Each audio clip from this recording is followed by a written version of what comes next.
Buenas tardes a todos, bienvenidos a esta sesión que se titula La responsabilidad del médico residente.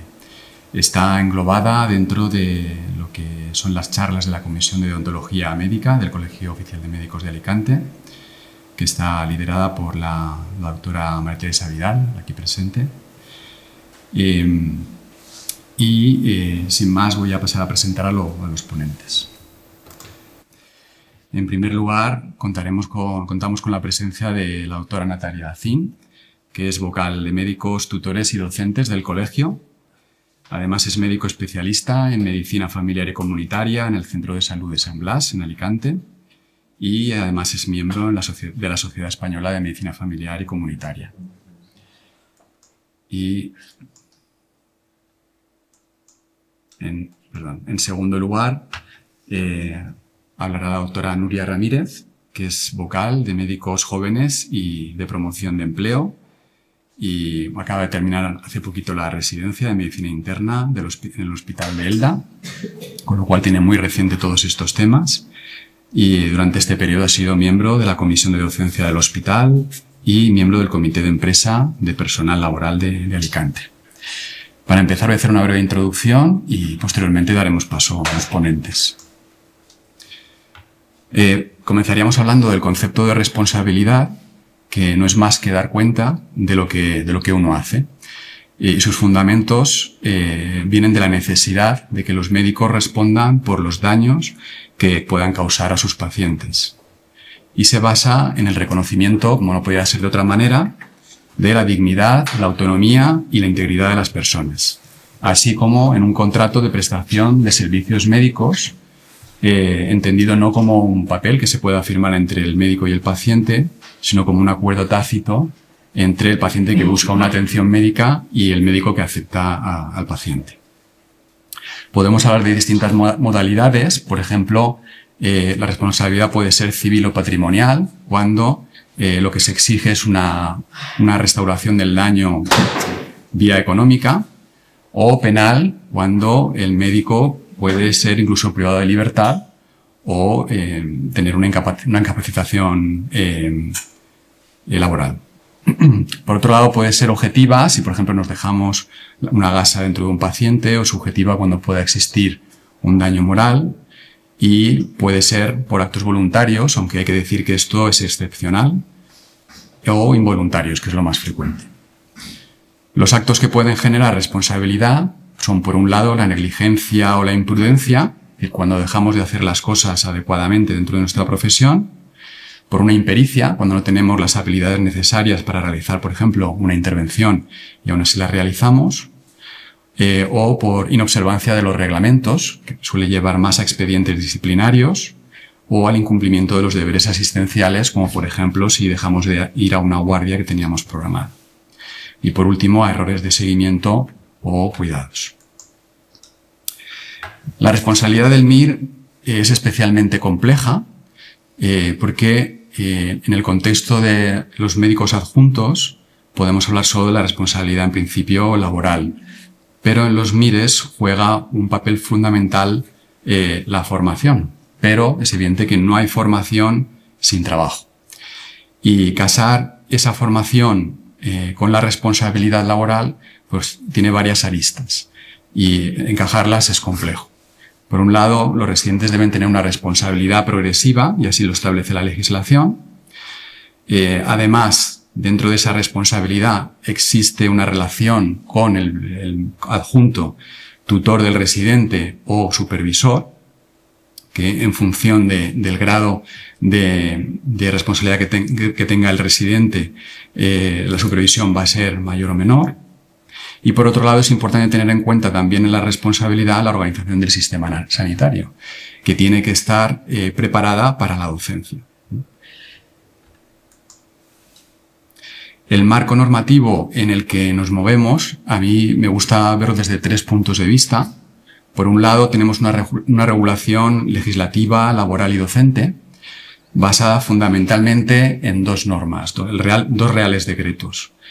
Uno de ellos publicado en el 2006, que habla sobre todo de los deberes y derechos de los residentes, y que es el llamado Estatuto Marco del MIR, en analogía al Estatuto Marco del personal sanitario que tenemos los adjuntos y por el cual nos regimos. Y una segunda norma que aparecería 2 años más tarde, en el 2008, en el que se hace especial hincapié en el deber general de supervisión. Y nos dice que toda la estructura del sistema sanitario estará en disposición de ser utilizada en las enseñanzas de grado, especializada y continuada de los profesionales. Y especifica en su artículo 15 que debe haber una asunción progresiva de responsabilidad y nivel decreciente de supervisión. Esta norma es especialmente importante. Los que hicimos la residencia antes del 2008 podíamos firmar altas desde el servicio de urgencias y es a partir de aquí cuando todo esto queda regulado y los residentes de primer año ya no pueden hacerlo, tiene que hacerlo un adjunto. El otro marco normativo sería la regulación de la formación y esto incluye una serie de documentación que, aunque en principio nos parece como un montón de burocracia que hacer a los que han sido tutores o residentes, cobra especial importancia cuando hay algún problema judicial por medio. Tenemos por un lado el programa oficial de la especialidad que está publicado en el BOE. Tenemos los protocolos de supervisión, especialmente el de urgencias y el del servicio. La guía itinerario formativa, que va a especificar qué rotatorios vamos a tener y qué nivel de responsabilidad vamos a tener para cada técnica y para cada rotatorio. El plan individual de formación, que es adaptación de esa guía itinerario formativa a la situación personal de cada residente.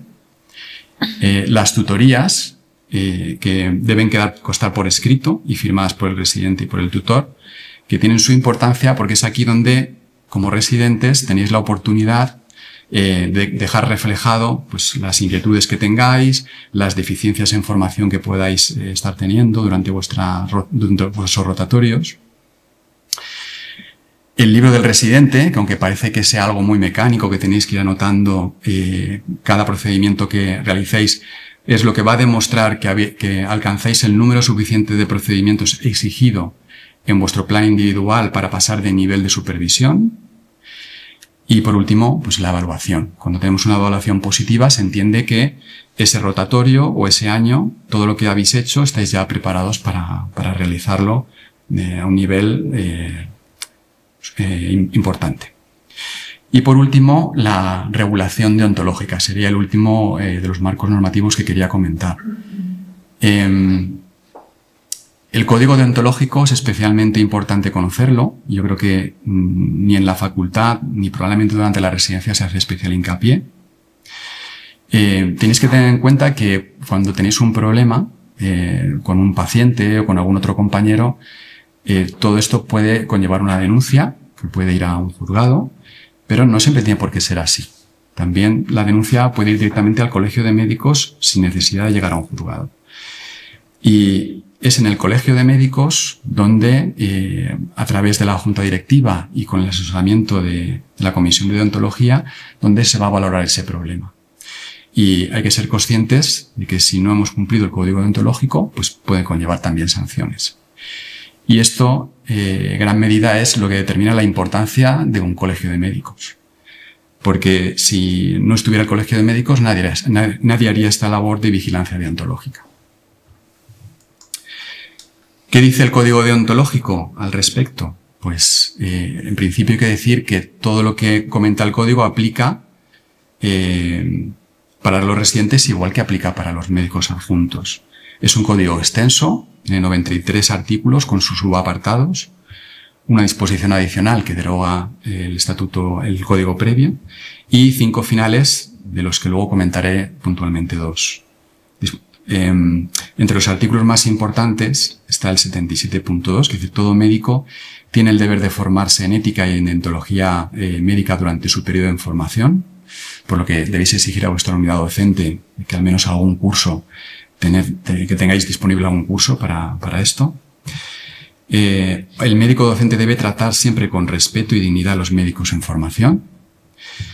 El médico docente también debe velar porque los procesos de enseñanza se desarrollen minimizando las molestias para los pacientes.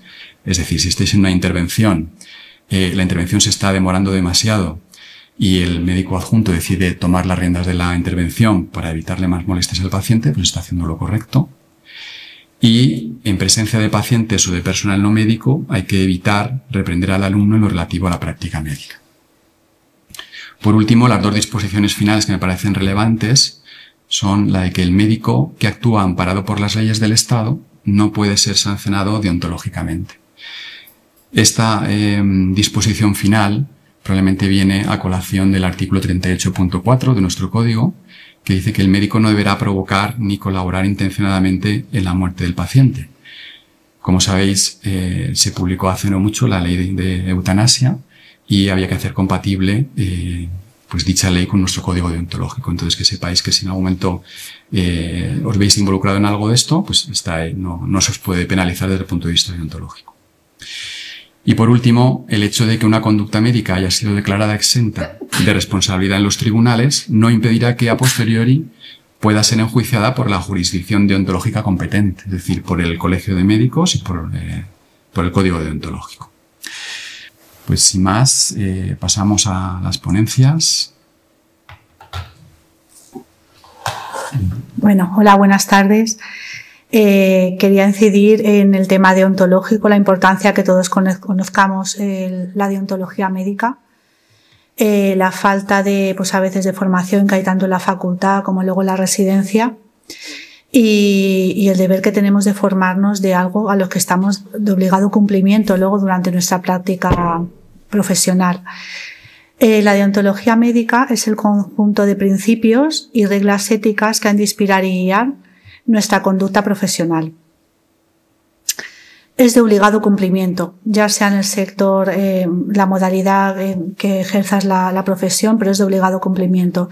Y por lo tanto la importancia que conozcamos, que nos hayamos leído el código deontológico, ¿vale? Que todos nos lo leamos, que lo comprendamos, que si tenemos dudas las preguntemos. Y el incumplimiento de algunas de estas normas puede conllevar una falta disciplinaria, tipificada en los estatutos generales de la organización médica colegial. Los colegios de médicos están obligados a velar por el cumplimiento del código deontológico.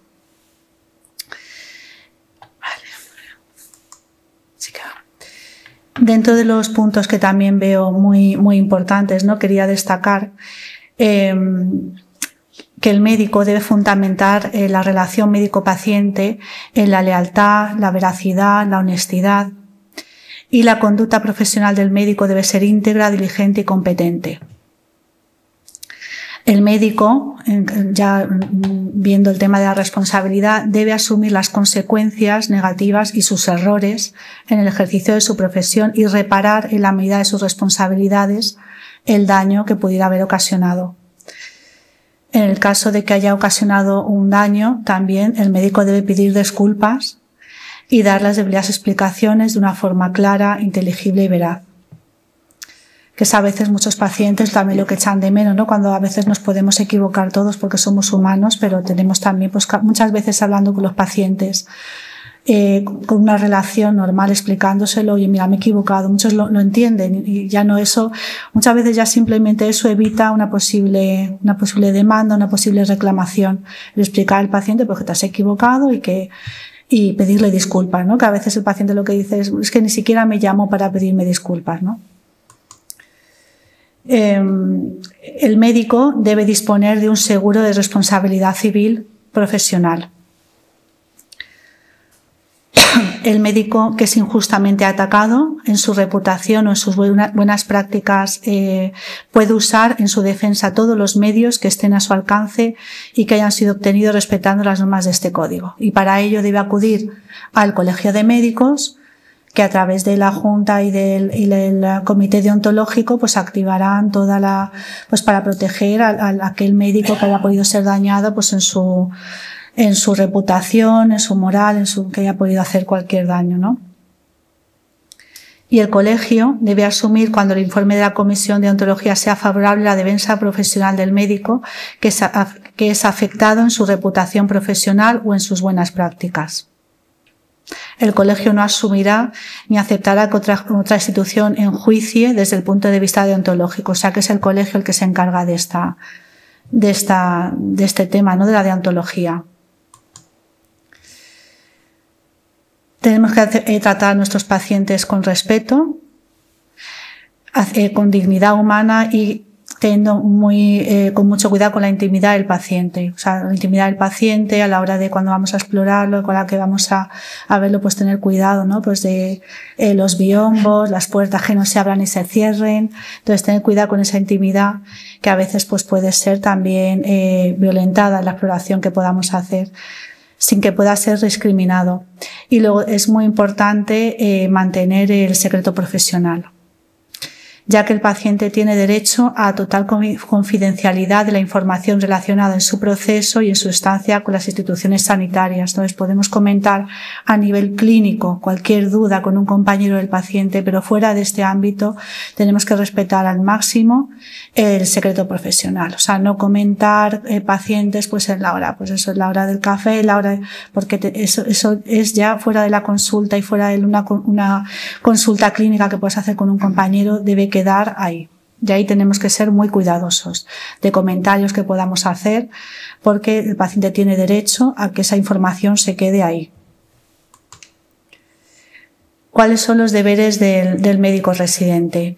El médico residente tiene una dedicación completa, tiene una exclusividad, no puede compatibilizar con otra actividad, tiene que formarse siguiendo las indicaciones del tutor, de los profesionales a los que esté en ese momento adscrito al servicio que esté adscrito, tiene que conocer y cumplir las normas y los reglamentos de las instituciones en las que esté integrada la unidad docente, especialmente los derechos al paciente, y luego prestar profesionalmente los servicios y realizar las tareas de su programa de formación. Ir asumiendo progresivamente las responsabilidades y las actividades de su programa formativo, cada vez con más responsabilidad y con menos tutorización pues a la medida que avanza su tiempo de residencia. Y está obligado también a utilizar racionalmente los recursos en beneficio del paciente y a evitar un uso ilegítimo de los recursos en su propio provecho o de terceras personas. En cuanto a la responsabilidad del médico residente, o sea, lo primero es el primum non nocere, lo primero no hacer daño. Ante cualquier actividad que podamos hacer es lo que nos tiene que guiar primero, no hacer daño, ¿no? La responsabilidad viene derivada de la obligación del médico de responder, de reparar o satisfacer un daño que ha podido causar en la práctica asistencial.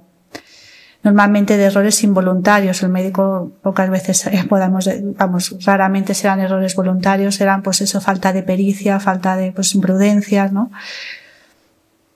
El residente deberá y podrá consultar siempre que lo considere necesario, ¿no? Entonces yo me acuerdo una frase de cuando yo hice la especialidad de un tutor que me decía: mejor pasar de tonto que de listo. ¿Sabes? Mejor pasarte de tonto y ir preguntándolo todo, cualquier duda, a pasarte de listo. Pues si te pasas de listo y metes la gamba por no haber preguntado, pues ahí sí que puedes tener un problema, ¿no? Esa frase se me quedó muy grabada. Y luego las comisiones de docencia elaborarán protocolos escritos de actuación para graduar la supervisión de las actividades que lleven a cabo los residentes. Como hemos dicho antes, durante su ejercicio profesional de la residencia irán asumiendo responsabilidades de manera progresiva y con un nivel decreciente de supervisión a medida que avanza su programa formativo. Se someterán a las indicaciones de los tutores. La supervisión de los residentes del primer año será, como ha dicho el doctor Miguel Ahumada, siempre física, ¿no? Que eso cuando nosotros hicimos la especialidad pues no era así, ¿no? Eso cambió. Y el primer año los tutores visarán por escrito las altas, las bajas y demás documentos relativos a las actividades asistenciales. Los residentes de primer año estarán sujetos a una supervisión, como hemos dicho, de presencia física, y a partir del segundo año sí que ya podrán emitir altas e ir adquiriendo nuevas responsabilidades. ¿Qué pasa en las situaciones de urgencia? Pues muchas veces las situaciones de urgencia todos estamos obligados, ¿no?, a atender los profesionales sanitarios mucho más, pero todos estamos obligados a atender al deber de socorro ante una situación de urgencia, los sanitarios mucho más. Entonces, aquí la jurisprudencia es muy restrictiva.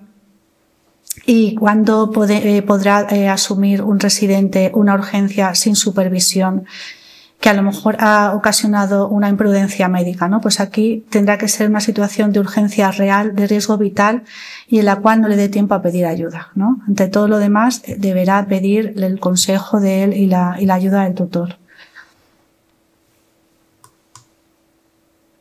Para que exista responsabilidad profesional deben de existir 3 hechos: que se haya realizado una acción o una omisión.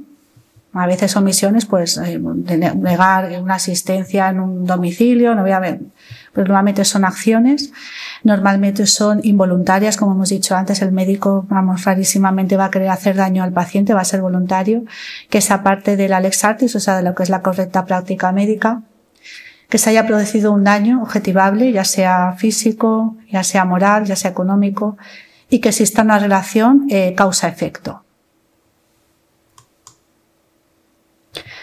Entonces, causas por las que el MIR puede incurrir en responsabilidad sería: la primera, extralimitarse de sus funciones de forma consciente, realizar actos médicos para los que todavía no está autorizado según su programa formativo, actuar de manera autónoma sin solicitar la ayuda del tutor. En este caso, va a responder individualmente por el daño producido, con independencia de que el tutor también pueda incurrir también lo que se llama responsabilidad invigilando. Pero ahí, claro, el residente se ha extralimitado, no ha preguntado, lo que hemos dicho antes, ¿no?, pasarse de listo a veces. Excepciones, que hemos dicho la excepción que sería en caso de riesgo vital, en el que no dé tiempo a consultar al tutor, ¿no? Y luego la segunda sería una mala praxis. El residente pues es culpable directo de la mala praxis de los actos médicos en los cuales ya pues sí que tenga autonomía reconocida por ya el grado o sea, por el año de residencia que esté cursando, y está autorizado para hacer esos actos, y ahí se equivoca, es responsable directo. Hemos dicho pues eso, la lex artis, que era la buena práctica profesional, y la mala praxis son los resultados del tratamiento han provocado un prejuicio al enfermo. Siempre que los resultados sean diferentes de los que hubieran conseguido la mayoría de los profesionales en las mismas circunstancias. Consentimiento informado. Hay que darlo, ¿vale? El consentimiento informado hay que darlo al paciente, hay que dejárselo que lo lea, que lo comprenda, asegurarte que lo ha entendido en su idioma, ¿vale? Los que no saben leer, pues de manera verbal, y dárselo antes, que se lo lea antes de, no, toma, fírmamelo, no, te lo lees, te lo quedas, y luego ya cuando lo hayas leído y lo hayas entendido, me lo traes firmado. En pediatría pues se le da a los padres o a los tutores, y es obligatorio solicitarlo, ¿vale? Cuando una persona se puede negar, un paciente se puede negar el tratamiento, pues se pueden negar, ¿vale? Nos pueden negar, y tenemos también que aceptar pues la decisión de los pacientes, que a veces pues nos cuesta, ¿no? Esto es lo bueno para ti, pues ya cada paciente tiene autonomía para poder negarse a un tratamiento. Hay excepciones en las que no podrán negarse a ese tratamiento porque suponga un riesgo para la salud pública. Cuando hay una urgencia en ese momento que no permita ir a informar a los familiares para consultar si el tema del consentimiento informado o no, el procedimiento, o sea, cuando no haya tiempo, es una urgencia vital, y cuando el paciente no está capacitado, en cuyo caso ese derecho pues lo harán los familiares o los tutores del paciente. La entrega de la historia clínica. La historia clínica es del paciente, ¿vale? Es propiedad del paciente, entonces tiene derecho a tenerla. Entonces, cuando nos pida en la consulta resultado de una analítica de pruebas complementarias, eso tenemos que dar porque es suya. La historia clínica es del paciente. Es su derecho y se lo tenemos que dar. En caso si el paciente hubiera fallecido, pues a los familiares cuando lo soliciten. La historia clínica muchas veces es determinante para estudiar un caso de negligencia médica. Y hay que tener cuidado cuando, pues la historia clínica, cuando ponemos las anotaciones subjetivas, ¿vale? Porque esas anotaciones no aparecen luego cuando damos la historia clínica y a veces sí que pueden ser relevantes en caso de juicio, ¿no? Entonces hay que darlo, o sea, todo lo que queramos que en un futuro se pueda dar a juicio, hay que dejarlo que pueda luego imprimirse y poderse dar al paciente. Entonces, aquellas cosas que a lo mejor no aporten nada, puede ser pues que tengan, no hagan referencia a la salud o hagan referencia a terceras personas, pero todo lo demás sí que tiene que estar reflejado en la historia clínica. Y luego la importancia de escribirlo todo, ¿vale? Todo lo que no está escrito no existe, ¿no? Entonces tú puedes explorar al paciente, puedes hacer todo fenomenal, pero si luego no lo escribes, eso no existe. Lo que está escrito es lo que luego realmente vale, ¿no? La historia clínica. Vale. Hay varios tipos de responsabilidad, ¿no? La responsabilidad administrativa, que es la derivada de la plástica asistencial, la responsabilidad civil, que es la obligación de reparar los daños causados, la responsabilidad de los servicios de salud, que es la que responsabiliza a los dueños o los directores del establecimiento donde se está trabajando, la responsabilidad penal, que ya son delitos o faltas, acciones o omisiones dolosas o normalmente pues eso, imprudentes, penadas por la ley. Los dolosos, como hemos dicho, son los que haces de manera intencional, que serán muy raro en medicina, eso es muy frecuente. Y la responsabilidad penal es individual, se ha de reclamar al responsable y conlleva el cumplimiento de una condena. Los delitos o faltas culposas pueden ser la imprudencia, puede ser la impericia, pues la falta de conocimientos pues a la hora de hacer una técnica o una práctica, o la negligencia, que es la falta de cuidado y la atención debidos. ¿Cuál es el régimen disciplinario del MIR? Pues el MIR incurrirá en responsabilidad disciplinaria por las faltas que cometa. Pueden ser leves, graves o muy graves. Por faltas leves recibirá un apercibimiento y bueno, he puesto aquí las que le pueden llevar, incumplimiento justificado del horario, jornada de trabajo, incorrección con los compañeros superiores, incumplimiento de sus deberes, obligaciones. Por falta graves conllevará una suspensión de empleo y sueldo de hasta un máximo de 2 meses. Aquellos que sean por un abuso de autoridad en el ejercicio de sus funciones, grave desconsideración con superiores, compañeros, subordinados o pacientes, aceptación de cualquier tipo de contraprestación por los servicios prestados en la sanidad pública, falta de obediencia a los superiores y falta injustificada de asistencia durante más de 3 días consecutivos o la acumulación de 5 faltas en 2 meses computados desde la primera falta.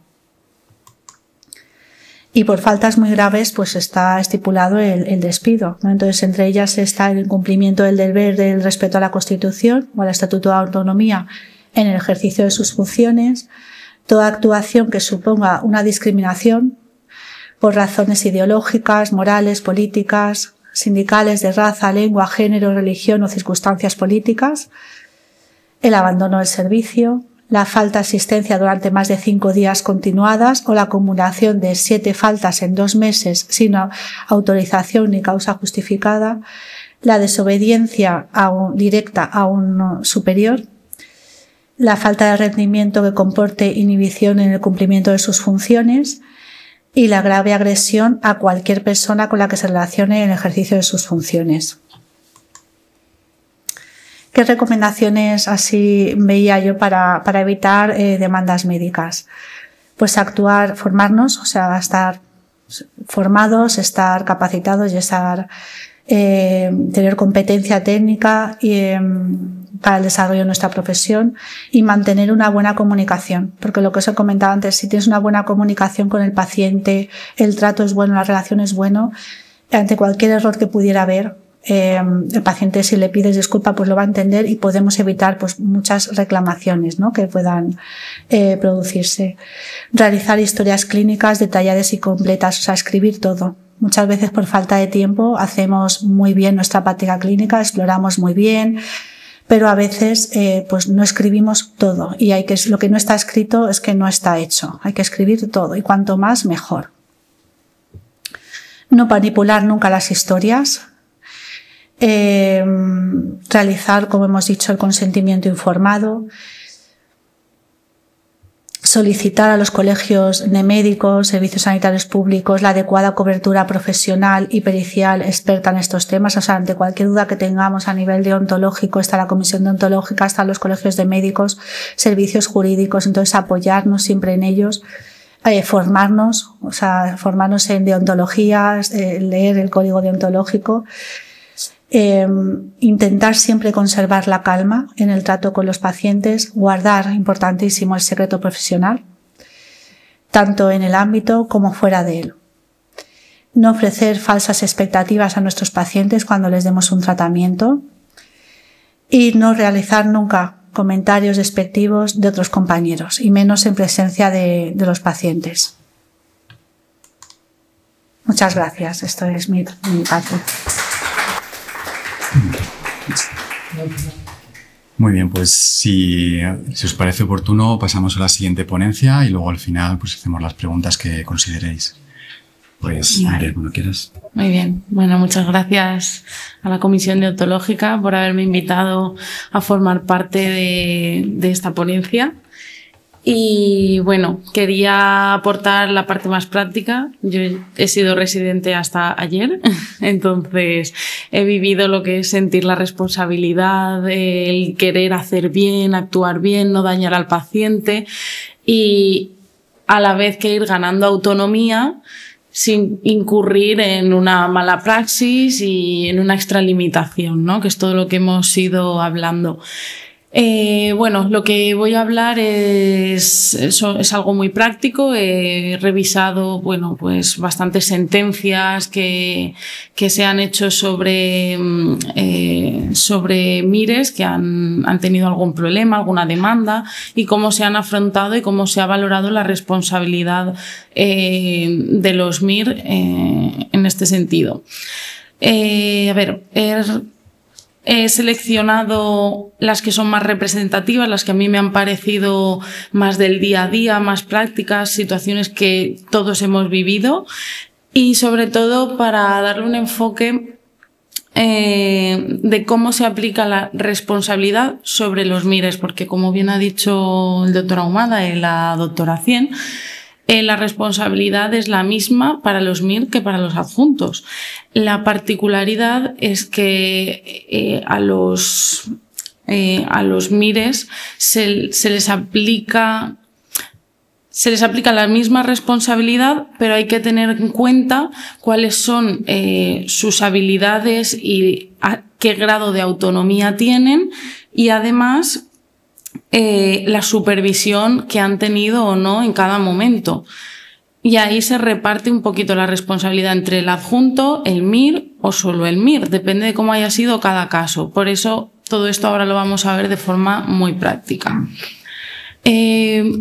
Claro, aquí ahora mismo no tenemos algún MIR. Entonces, se puede interactuar con los que hay gente conectada, ¿verdad? Si os metéis en el chat y quieren participar, podrían escribir. ¿Y esto cómo podemos hacerlo? Vale. Vale, tiene que ser por chat. Perfecto.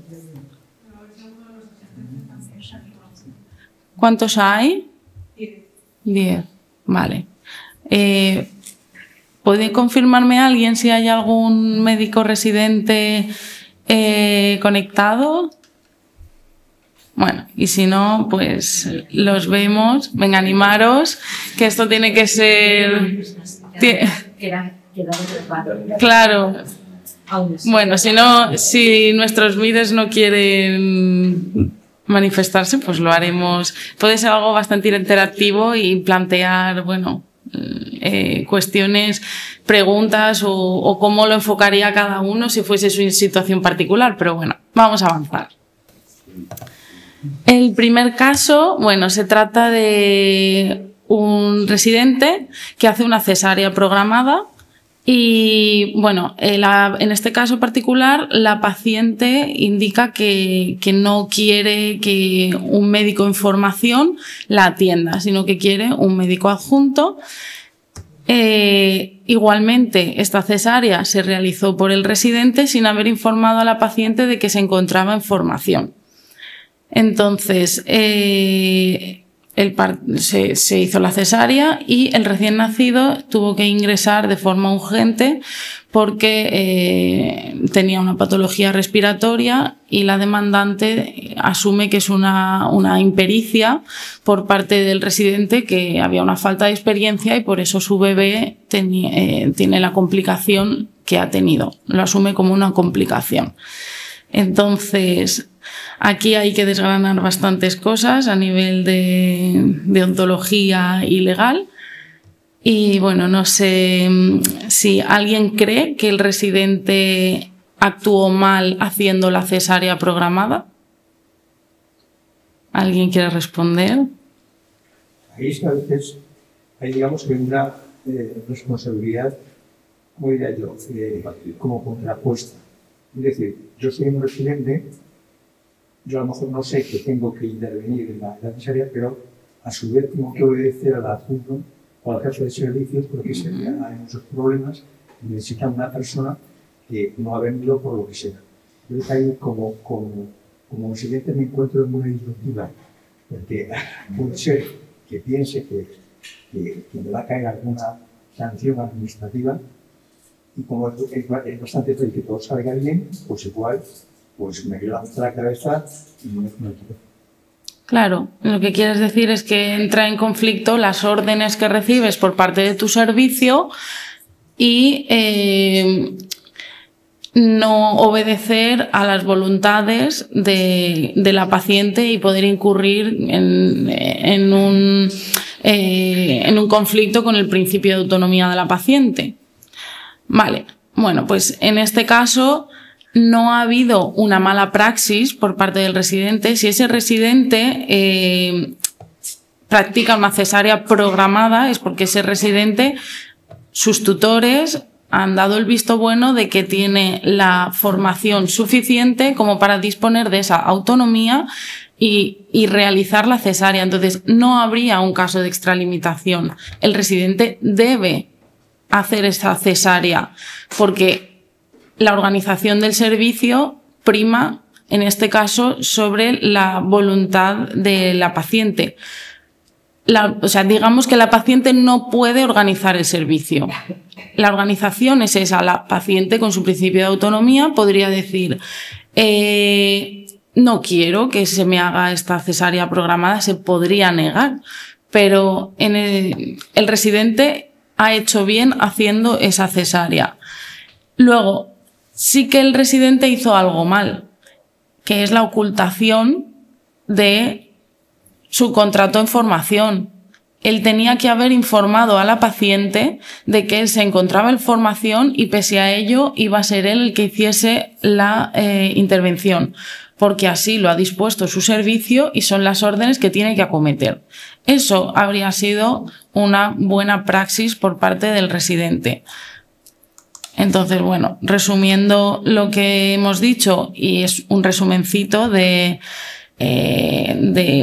la sentencia jurídica, que es extensísima, pero he querido hacerlo bastante visual para que quede claro que no ha habido, o sea, porque la verdad que lo han explicado muy bien mis compañeros, los principios en los que nos tenemos que fijar y siempre tener muchísimo cuidado para hacer una buena práctica en nuestro día a día, y es si ha habido una lex artis, en este caso sí que se ha actuado bien. En segundo lugar, para que haya responsabilidad sobre el MIR, debería haber un daño. En este caso sí lo ha habido, pero no ha habido una relación de consecuencia directa de la actuación del MIR con el daño, o sea, no hay una consecuencia causal. El residente actuó conforme a sus competencias y el grado de responsabilidad adquirido en su grado de formación, y no se vulnera el derecho de autonomía al realizar la intervención, porque el hospital así ha organizado esa intervención. Y entonces el residente sí que tiene la obligación de identificarse, eso siempre. De hecho, siempre hay que llevar la tarjetita, presentarse a los pacientes cuando les atendemos y indicar que estamos en grado de formación, para que la paciente preste su conformidad, su consentimiento informado de forma libre, voluntaria y siempre consciente, siguiendo su principio de autonomía. Pero ahí no hay una situación previa en la que, Sí, claro. En la que específicamente aunque digo que ahí no hay una situación previa en la que específicamente la paciente se niega a ser atendida por una determinada persona, en este caso los residentes. Quiero decir que ahí está un poco el tema de que hablamos de la libre elección de médico, que yo quiero que me trate este señor y no este otro. ¿Hasta qué punto el derecho de la paciente no está alterado, afectado? Sí. A ver, realmente ella puede negarse. No, se ha negado. Sí, se ha negado. Claro, se ha negado, pero no sabía o sea, no se le ha llegado a explicar, ha habido un paso intermedio que tenía que haberle explicado que él era residente y que por organización del servicio se iba a llevar a cabo de todas formas. En la sentencia sí que recoge que no vulnera el principio de autonomía porque un paciente no puede regular, o sea, es que lo dice muy claro la sentencia, un paciente no puede regular la distribución, o sea, cómo se ha organizado un servicio y que el hospital es universitario y ella debe saber que acude a un hospital universitario y eso lo debe de respetar. Perdón, ¿quién consta en el parte de quirófano? ¿Qué cirujano consta que le va a intervenir? El residente. El residente. Claro, por eso no se ha incurrido en o sea, no ha habido pena, porque se asumía que ese residente iba a hacer, es algo programado, estaba todo organizado, no hay duda. Y es un hospital universitario.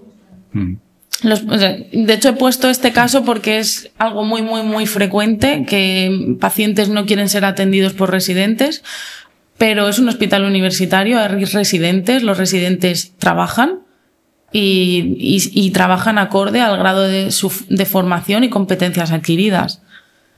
Me gustaría dar paso a nuestro... Yo quería comentar una cosa. Sí. Este resumen me parece magnífico porque las sentencias Son normalmente no las eternas. entendemos ni nosotros mismos. Y yo esta no la conozco en un juzgado de Barcelona. Pero Justo por aquí, yo ahí... aquí abajo está. Pero da igual. Bueno, un juzgado no, del TSJ. Yo estoy totalmente de acuerdo con que no se puede organizar el servicio ni tampoco decir cómo tiene que ser el acto médico, que últimamente estamos teniendo pacientes que quieren decirte, sobre todo en temas de partos, cómo tiene que ser el parto, etcétera, ¿no? Yo no veo ahí absolutamente nada, porque si el residente está formado suficientemente y a su vez consta, como se ha dicho, es la persona que va a realizar la operación, a mí, que la paciente diga una cosa u otra. El tema de la identificación, María Teresa, yo creo que es deontológico. Sí. Ahí, que se le tenía que haber dicho que era el residente para que lo supiera a pesar de que a ella no le gustaba. Hombre, pues como si quiero decir que a mí es que mi parto me lo haga el jefe de servicio. Pues no, lo hace el que le toca. No, es que quiero tener al mejor del hospital para mi parto. Pues no, tiene usted un residente que está formado. Ahora, la falta de identificación es un tema deontológico, yo creo que importante además, o sea que sería la única pega, pero no desde el punto de vista de que se haya vulnerado la autonomía, que en ningún caso, por no identificarse no se vulnera la autonomía, lo que se vulnera es un derecho que tiene el paciente a conocer quién es el médico con el que se está relacionando. Le guste o no le guste que sea residente, eso ya es cuestión de apreciación. Eso es.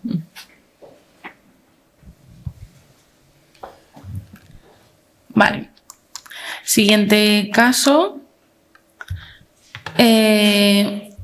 Bueno, Bueno, lo cuento resumidamente. Ingresa un paciente en el servicio de urgencias. Inicialmente manifiesta una patología que parece más digestiva, más epigástrica, parecía como una disfagia, como lo describían al principio, más que algo cardíaco. Entonces la atiende un residente y, bueno, finalmente el residente de segundo año a las 6 de la mañana consulta con el adjunto porque no está yendo bien. El adjunto amplía el estudio, indaga un poquito más y consulta con UCI por una probable miopericarditis que sin signos de gravedad, pero finalmente el paciente fallece por una miopericarditis con taponamiento pericárdico, y lo que se denuncia es el retraso de diagnóstico porque estuvo 14 horas en el servicio de urgencias y se supone que no se pusieron todos los medios a disposición de este enfermo, y durante esas horas se deterioró tanto clínicamente que tuvo que ser derivado a UCI y finalmente el paciente falleció. Entonces, aquí, ¿qué creéis? ¿El MIR es responsable? ¿Ha habido mala praxis? ¿Se ha extralimitado? ¿Opiniones? Bueno, buenas tardes. Yo soy médico forense. Yo creo que la historia clínica aquí es fundamental, ver cuál ha sido la actuación médica en esas 14 horas. Creo que sin la historia no haríamos nada. Y además resaltar lo que has dicho, de lo que has hecho tú, de lo que no está escrito no existe. Hay que escribirlo todo. Eso es. Cuando nos llegan a nosotros las historias, es lo único que hay. Y si no está escrito, no existe. Eso es. En principio, el residente lo enfocó como algo más digestivo. Y finalmente, cuando lo ve el adjunto, lo enfoca como un origen cardiológico. De hecho, era cardiológico. Pasó muchas horas sin haber sido atendido con lo que precisaba para su patología y hubo un retraso diagnóstico. Eso está claro. Entonces, realmente aquí no es que... Eso es. No hubo una extralimitación por el MIR. El MIR finalmente preguntó, pero hubo una pérdida de oportunidad. Eso es lo que ha habido aquí. Porque el MIR tardó mucho en preguntar.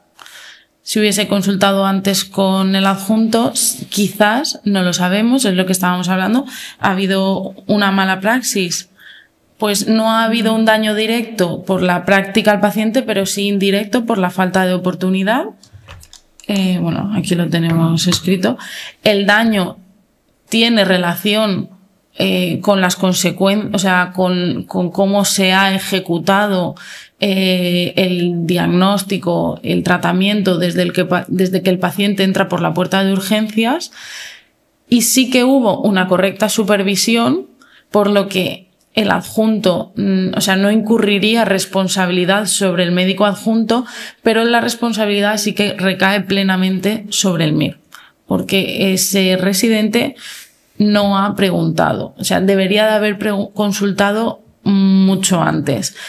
Entonces, y se hubiesen tomado pues otras decisiones y probablemente el final no habría sido el mismo. Entonces, siempre los residentes que estáis escuchando, cuando tengáis un caso que no os termina de cuadrar, sea más complicado, menos complicado, siempre es que lo que ha dicho Natalia, mejor parecer de tonto que pasarse de listo, porque es que ante la duda hay que consultar todos los casos, porque un residente no tiene la experiencia que puede tener un adjunto, y algo que crees que no puede tener importancia, sí la tiene.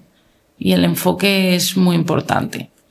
Entonces, bueno, este caso, si tenéis alguna otra cuestión, este no era tan conflictivo. Sí, claro. Es para los que escuchan. Sí. Vale. A mí me parece que, bueno, ahí pones, ya sé que el resumen es muy escueto porque es un residente de segundo año y tal, ¿no? Pero yo creo que, por ejemplo, cuando los residentes están trabajando en la zona de urgencias, que es la zona para mí más peligrosa de todo el hospital, porque ahí el tiempo sí que cuenta, yo creo que también cuando un residente es solo de segundo año, el adjunto no tiene que estar esperando a que el residente le pregunte, sino que de vez en cuando tiene que tomarse el tiempo de ver qué es lo que están haciendo los residentes que tiene bajo su supervisión y preguntar directamente también, indagar. O sea, el adjunto no puede ser pasivo en ese caso. Otra cosa es que el residente sea un residente de tercer año o de cuarto año, que sabemos que esos residentes no están habitualmente en la puerta de urgencias, por lo menos no en un primer punto de contacto, sino que están en planta o en un segundo nivel. Pero yo creo que un residente de segundo año va muy justito como para dejarle tanta autonomía. No sé lo que dirá la ley ahora, pero yo si fuera el adjunto no estaría muy tranquila. Quiero decir, me gustaría que el adjunto le hubiera preguntado ¿cuántos pacientes llevas? ¿Cómo te va? ¿Tienes alguno que no esté claro? Y un poquito también de supervisión, creo yo. Yo estoy de acuerdo. Yo también, plenamente correcto.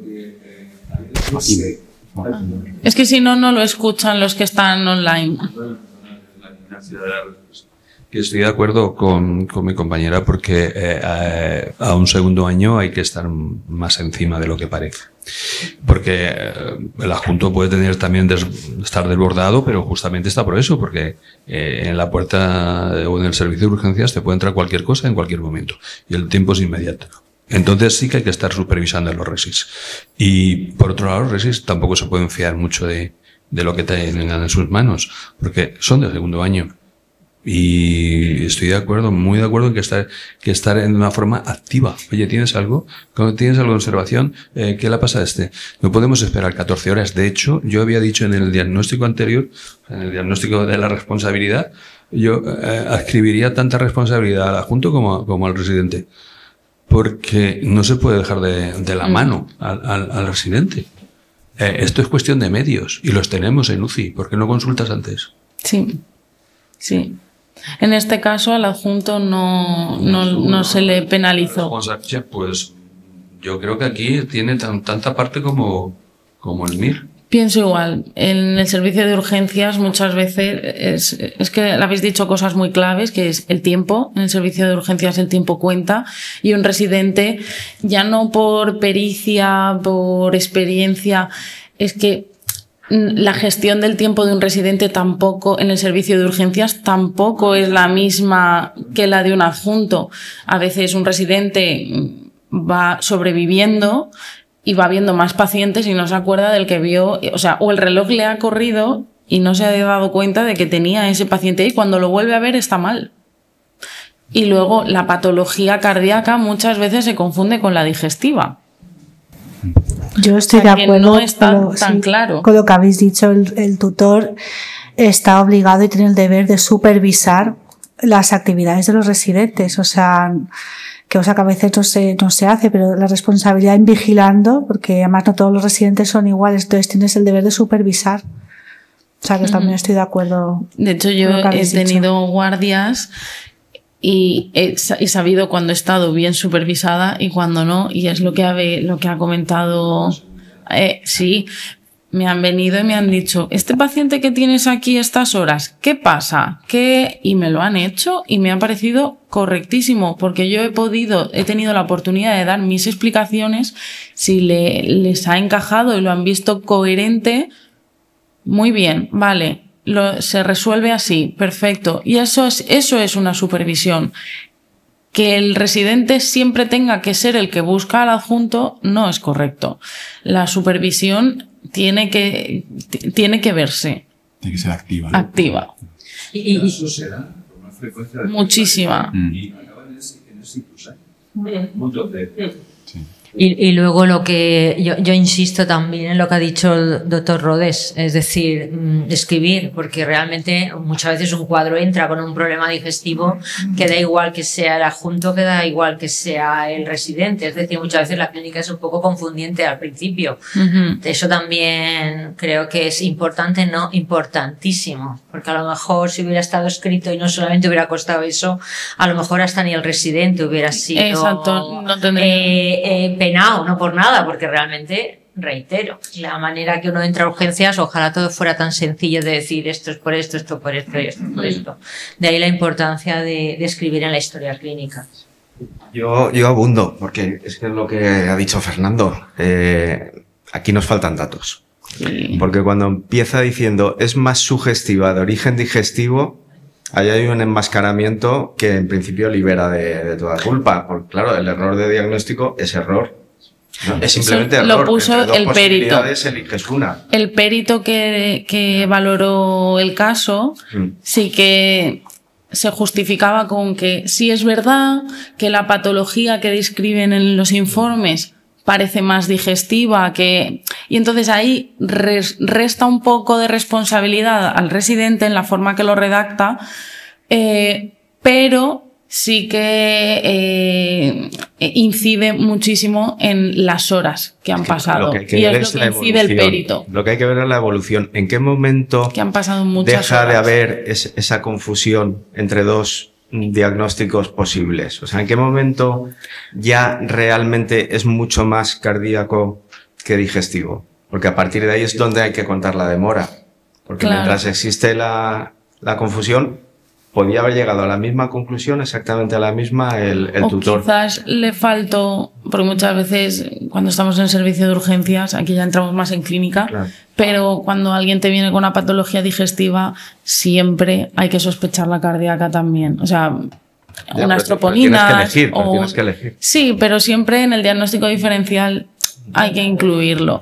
Entonces, depende de cómo esté hecho el informe, las pruebas que se hayan pedido, cambia de... Pero como no quería entrar en la parte clínica, porque sé que somos médicos y nos gusta mucho, que eso en las juntas ya nos pasa, cuando tenemos así algún caso que debatimos, nos vamos a la clínica, y como no quería que entraseis en la clínica, no la he puesto. He puesto lo que puso el perito, que sugería más un origen digestivo que cardíaco, y finalmente el perito lo que da importancia es a la duración, al tiempo en que el residente no ha preguntado al adjunto, que sí es verdad que aquí teníamos la otra parte, que es lo que opinamos todos, es que el adjunto tampoco fue a preguntar. Entiendo que si consultó a las 6 de la mañana se junta el factor noche, que el adjunto puede que no esté presencial y el miedo del residente al llamo, no llamo, lo despierto o no, y te esperas a las 6 de la mañana queriendo no fastidiar a tu querido adjunto y... O sea, lo he puesto de hecho por eso, para que los residentes que nos estén escuchando no duden nunca en despertar al adjunto de noche. Eso iba a decir, ¿eh? Bueno, es que si hay R1 en urgencias, debe estar presente. O sea, que tiene que ser así. Sí. Eso sabemos todos que no se cumple. Sí. Yo creo que ahí sobre todo llama la atención el número de horas, ¿no? Son 14 horas, son muchas horas y es quizás lo que ha pesado en la sentencia. Que imagino que será el paciente que ves a las 4 o 5 de la tarde, que coges un montón de pacientes más y cuando llegan las 11, 12 de la noche vas a ver al paciente y dices, uy, pero es que ya no está el adjunto. Bueno, pues me voy a esperar, no está tan mal y al final llegan las 6 de la mañana, ha habido un retraso diagnóstico y pues por el enfoque que se dio aquí sí que hubo pena para el residente y no para el adjunto. Entonces aquí el resumen del caso... ¿Cuál sería? Escribir toda la historia clínica, preguntar siempre, aunque sean las 2 de la mañana y tenga que venir, aunque sea el jefe de servicio que está de guardia acostado, también es importante, residentes, que lo sepáis. Y yo creo que así será un poco prácticos y efectivamente el decalaje. No recuerdo si... No. Sí. No recuerdo. He puesto las sentencias para que si teníais curiosidad pudieseis buscarlas. No recuerdo lo que fue, pero... Sí que hubo sanción, ¿no? Sí, hubo sanción al residente, pero no recuerdo en qué. Y una cosa respecto a las consultas a los adjuntos, entiendo que tienes que dejar constancia que has consultado. Porque claro, si tú consultas de palabra, pero no lo reflejas en la historia, importante, en la evolución, pues muy importante. No queda, ¿no? Sí, de eso veremos ahora más casos. Hay 7, ¿eh? Pero me gusta esta participación. Estamos sacando todo el jugo a cada caso. Vale, este caso fue muy conocido. Yo creo que os sonará a todos. Un médico de atención primaria. ¿Vamos de tiempo? ¿Sí? Vale. Sí, tenemos tiempo. Vamos a disfrutar los casos. Un médico de atención primaria deriva a un paciente y lo deja escrito como una sospecha de ictus. Porque le objetiva claudicación en la pierna izquierda. Entonces llega al servicio de urgencias y un residente primer año, sin supervisión, le valora como una artrosis de rodilla, no le parece que sea un ictus, le da el alta con el diagnóstico de artrosis de rodilla. Y finalmente pues el paciente vuelve varios días después con un diagnóstico de derrame cerebral masivo y fallece. Eso pasó en León y creo que a partir de ahí todos los servicios de urgencias endurecieron bastante a nivel informático limitaron mucho a todos los residentes de primer año. Yo creo que suena, ¿no? Fue un caso bastante conocido. De hecho, yo empecé en 2019, mi primer año de MIR, y yo ya no podía firmar, estábamos todos muy capados. Hubo una reorganización de los servicios de urgencia para poder dar una auténtica supervisión a los residentes de primer año. Entonces, aquí, bueno, creo que hubo una mala praxis, obviamente. Hubo una consecuencia causal, o sea, hubo daño y fue una consecuencia causal. Hubo una extralimitación clarísima del residente porque dio un alta sin haber sido supervisada por un adjunto. Un residente primer año, ya hemos visto, la ley del 2008 no puede hacerlo, hubo extralimitación y no hubo supervisión.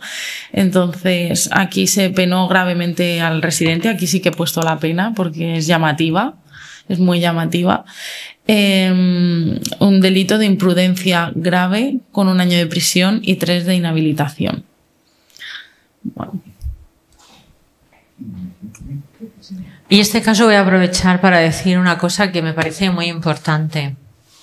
Si ves la primera frase del caso, dice: paciente que acude al servicio de urgencias derivada por su médico por sospecha de ictus. Vamos a ver, cuando el médico de un paciente es el que lo sigue, que es el médico de familia, sobre todo más si lo conoce todavía, y dice que hay sospecha de ictus y lo envía a urgencias, yo creo que deberíamos de tener todos esa, voy a decir, si queréis, humildad, de que cuidado, que cuando un compañero algo dice, lo primero hay que hacer siempre caso al compañero de alguna manera. Es decir, no es que se lo ha inventado. A lo mejor es que tiene detalles que tú no desconoces o que en un momento ha aparecido una patología que horas más tarde parece que no y ha cambiado. Entonces yo, por ejemplo, es que he vivido alguna cosa de estas y yo cuando me dice un médico de familia, oye, este paciente tiene esto y esto, cuidado, porque a veces son cuadros que no son estables, sino que van y vienen, ¿no? Y eso incluso entre especialistas diferentes. Pasa. Porque a veces tú cuentas y dicen, la oftalmóloga ha dicho que tiene este problema cardíaco. Bueno, si lo digo será porque lo he visto en quirófano, no porque me lo haya inventado. Si yo creo que hay que estudiar este paciente, pues hay que estudiar este paciente, que no sé lo que le pasa, soy oftalmóloga, pero desde luego ese electro no podía contar si eran 200 pulsaciones o eran 180, pero no era 120. Es decir, de alguna manera yo creo que también entre compañeros deberíamos de tener la suficiente mano izquierda para decir, oye, si alguien ha objetivado esto, al menos tengamos en cuenta, y yo creo que esto es muy importante, de verdad, porque a veces los superespecialistas somos ya tan superespecialistas en nuestras cosas que pensamos que eso, que no hay más cosas. Sí. Sí. Sí. Sí, Además, sí, sí. hay varios casos como este. Y residentes de primer año. Que... Yo, sí, perdón. No, que estoy de acuerdo con lo que decía María Teresa, el médico de familia, que además es un médico adjunto, es un médico ya especialista, que conoce al paciente, conoce su evolución, o sea, cuando le manda con sospecha de algo porque lo conoce, o sea, un residente de primer año que ya lo manda un especialista adjunto, pues lo mínimo que tenía que haber hecho es haber consultado al adjunto ahí, ¿sabes? O sea, que sí que veo... Que esto más que por un residente también podría haber pasado por un adjunto. porque a veces no se hace caso a lo que un compañero te recomienda, te orienta. Que yo creo que hay que sacar un poco. Yo hace poco tuve ya te digo, una cirugía de ojos que estaba... Una cirugía de ojos que estaba monitorizado y yo no pude contar de la taquicardia que tuvo, no podíamos contar, o sea, aquello debía de ser tremendo. Y llamamos a urgencias, ya que aprovechando la situación, yo llamé a urgencias y dice, por favor, bajó un paciente que al lado de una pequeña tía, porque además es que yo hice la pequeña tía delante mío, o sea, no terminé la cirugía, menos mal que prácticamente no la había empezado y pude dejarlo. Y digo, mira, es que creo que está algo, mirar, una fibrilación ventricular, mirar a ver. Pero claro, como buenas fibrilaciones que pasa, cuando luego lo enchufas, estuvo toda la noche en urgencias y no pasó nada. Y no pasó nada. El diagnóstico fue síncope vasovagal. Y yo digo, mira, si algo no es un vasovagal. Eso sí que lo tengo clarísimo. Está claro, ¿no? O sea, delante me dice la tía. Y luego... Cuando yo fui a reintervenirlo de nuevo, el señor pues estaba ya viendo al señor porque le debió de dar alguna otra. Que pues mínimo se tendría que haber llevado su holter. Holter, sí. Sí. Es verdad que estuvieron toda la noche, ¿eh? O sea, que me consta que estuvieron toda la noche y no hizo nada. Pero, ya, claro, cuando yo hablo con la familia, pues esto me ha pasado alguna vez. Y cuando yo le digo, oye, ¿qué me ha pasado esto? Pero cuando lo ha visto un compañero... Esto normal no es. Si lo ha visto un médico, un compañero, y te dice que ha habido una taquicardia ventricular, pues un seguimiento más largo, sí, cierto. Vale, pues... Sí, es así, esto pasa mucho. Pues eso, aquí el perito lo que dijo fue que lo más grave de todo era ya no que no hubiese tenido supervisión, sino que ya habían otros médicos especialistas que lo habían valorado, ya sea el médico de atención primaria o el informe del traslado del 112, que ya lo decían, y se hizo caso omiso, entonces agravó todavía mucho más la situación.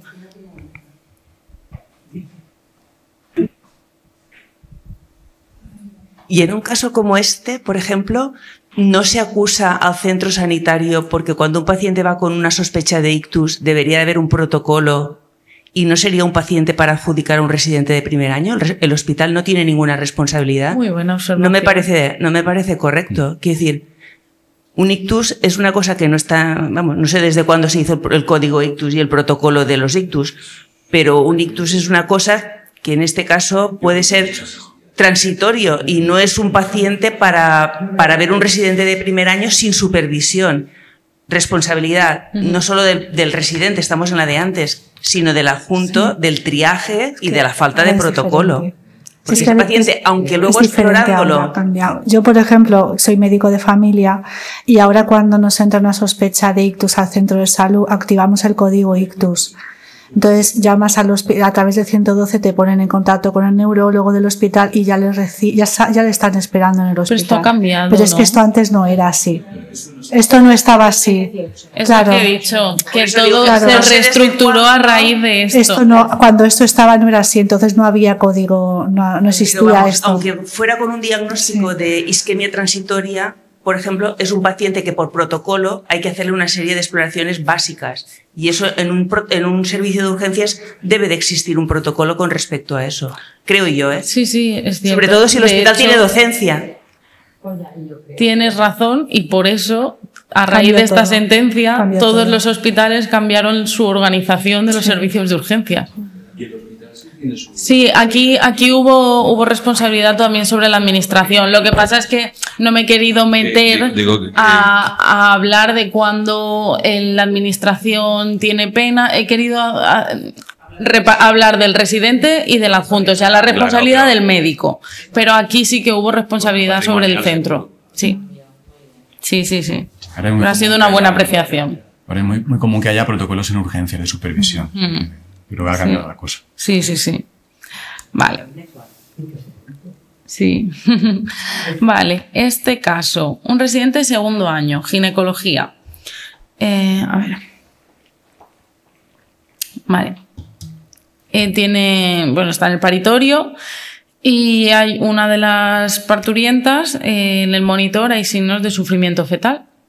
Pues entre unas cosas y otras se le van 30 minutos con un monitor patológico y sin consultar con el adjunto, ni al principio de los 30 minutos ni después de los 30 minutos, decide que hay que hacer una cesárea de urgencia y procede a la extracción inmediata del neonato, que posteriormente pues el neonato quedó en un estado vegetativo por una anoxia. Entonces, aquí hay una urgencia. Aquí es una emergencia. Entonces, valoramos que la residente actuó como una situación de emergencia, se extralimitó, pero estaba bien hecho en una situación de urgencia, porque antes han comentado que en situaciones de urgencia se puede actuar fuera de... Os estoy dejando que digáis. Hombre, en esos 30 minutos le hubiera dado tiempo a consultar al adjunto, ¿no? Eso es.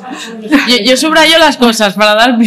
En esos 30 minutos. Eso es. El trabajo de parto es corto, ¿no? Aparentemente. Tiene que haber El consulta. trabajo de parto es corto. No, es una cesárea urgente. No es una cesárea de emergente por, no sé, por eclampsia o... No sé. Claro. Lo correcto aquí es... O sea, está claro que si no llega el adjunto, en una situación de urgencia, te tienes que poner a hacer tú la cesárea, sepas o no, te metes hasta que llegue el adjunto, pero tú tienes que empezar por el código deontológico, el médico tiene que asistir, ya que haya una impericia o no, prima la urgencia, pero antes de meterte tienes que llamar y desde que ves el primer monitor patológico tienes que llamar. Tienes que llamar no solo a tu adjunto, sino al adjunto de los neonatos. Tienes que llamar a los dos. Al pediatra. Y al pediatra, que esté preparado. Claro, eso es.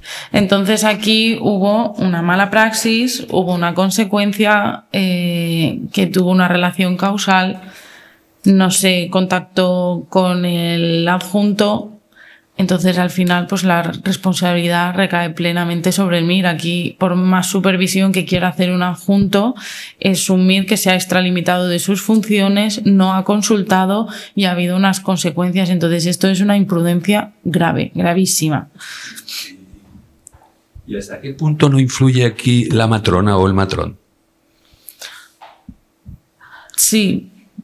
A ver, realmente quien es responsable de llamar es el médico.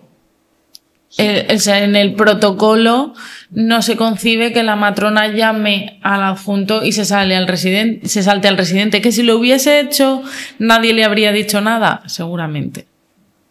Pero responsabilidad a la matrona yo creo que no se le puede pedir. Eso. No habría estado de más. Claro. La matrona pasa del residente y le dice, oye, que esto está fatal, esto hay que llamar a tu adjunto ya.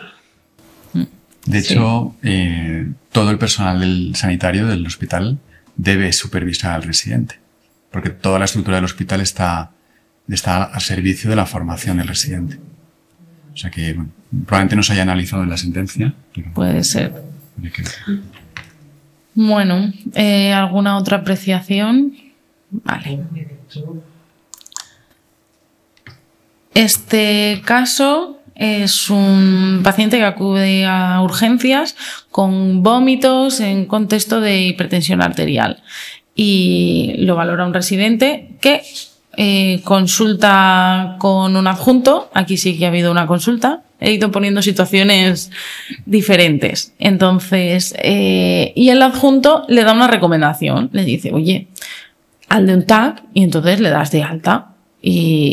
Pero el residente no consideró, iba contra su criterio hacer ese TAC y le dio el alta sin el TAC. Y el paciente reingresó con una hemorragia intracraneal por una rotura de aneurisma. Entonces aquí hubo un daño importante, no se acataron las órdenes de su superior. Pero esto es algo que pasa muy a menudo. Yo soy residente y entre compañeros muchas veces no estás de acuerdo con el criterio de tu adjunto. Los pueden haber más acertados o menos. Bueno, y aquí he añadido un adjunto sin especialidad, y esto siempre... Eso es, con experiencia. Pero muchas veces lo he puesto a posta este caso porque los residentes pensamos que, bueno, si él no tiene especialidad y yo la estoy haciendo, ¿por qué va a saber él más que yo? Y siempre el conflicto de cobra más que yo y no sabe más que yo. A lo mejor sí. La experiencia también es un grado. Si es una persona que lleva toda la vida trabajando en un servicio de urgencias, pues bueno, es un tema conflictivo por el tema de la especialidad. Aquí, por eso lo he añadido, que diese lugar a debate.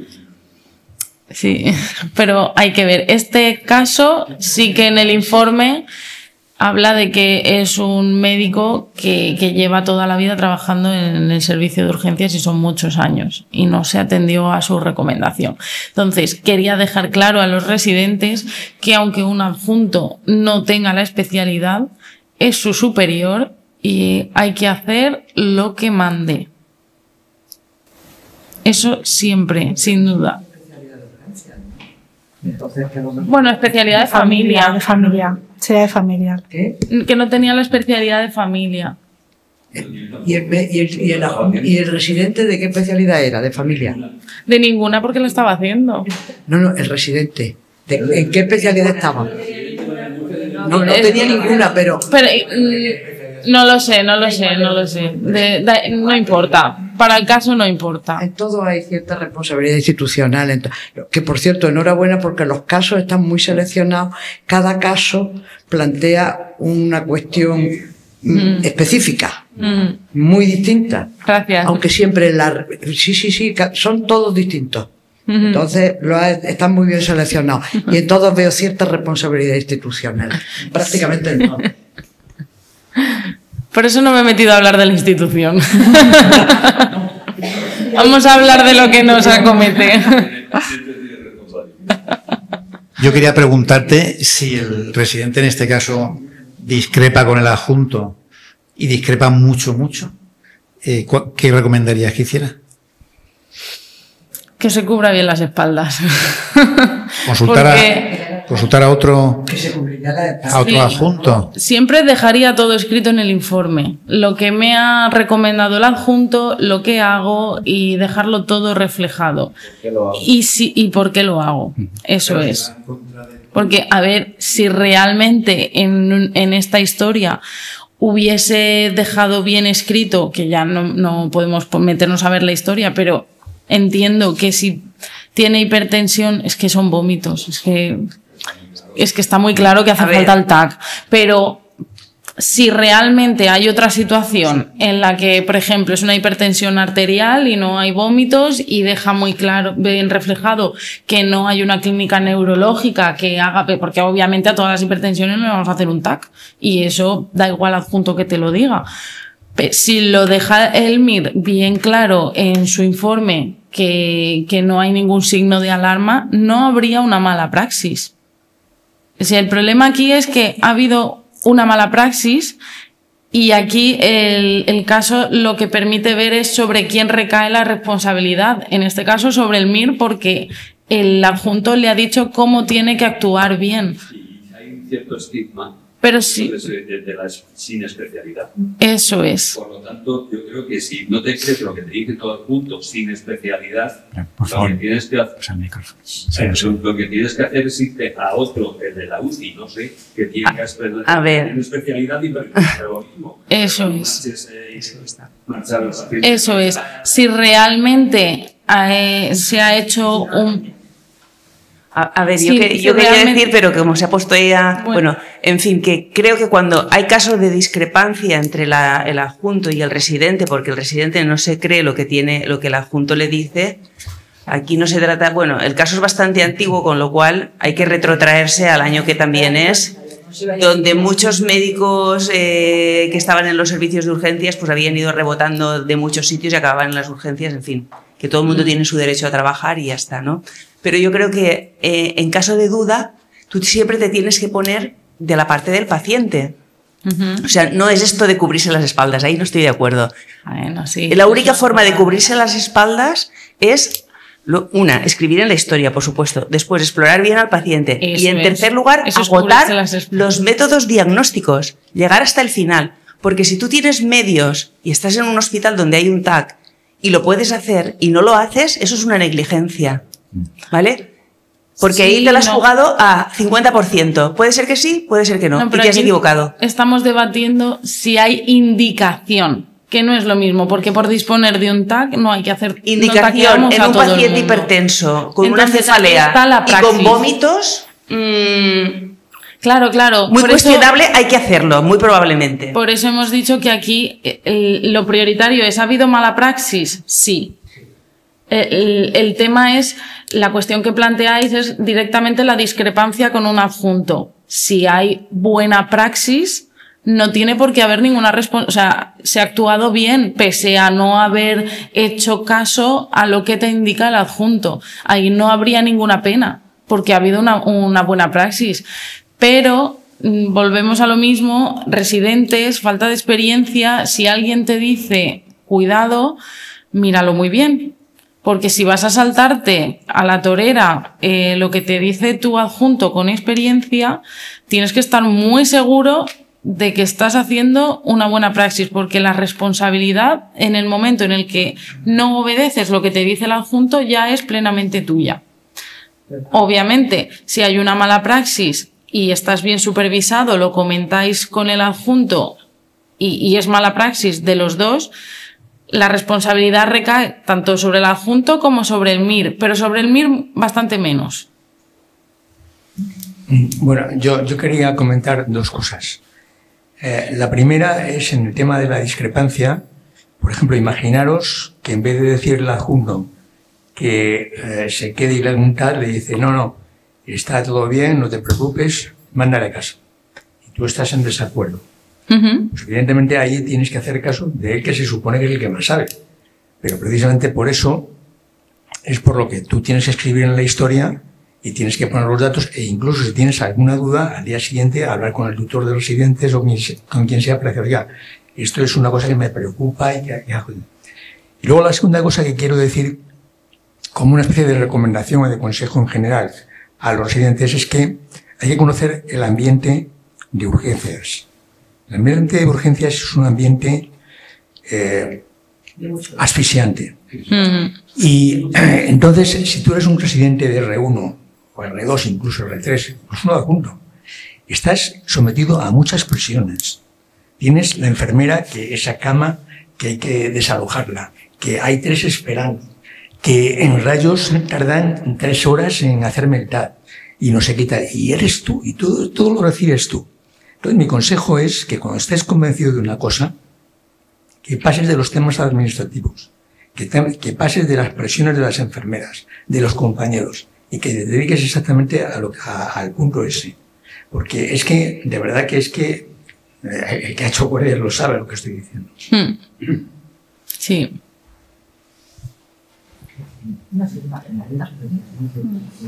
Bueno, es R2, la firma él, autónomo. Pero tienes autonomía.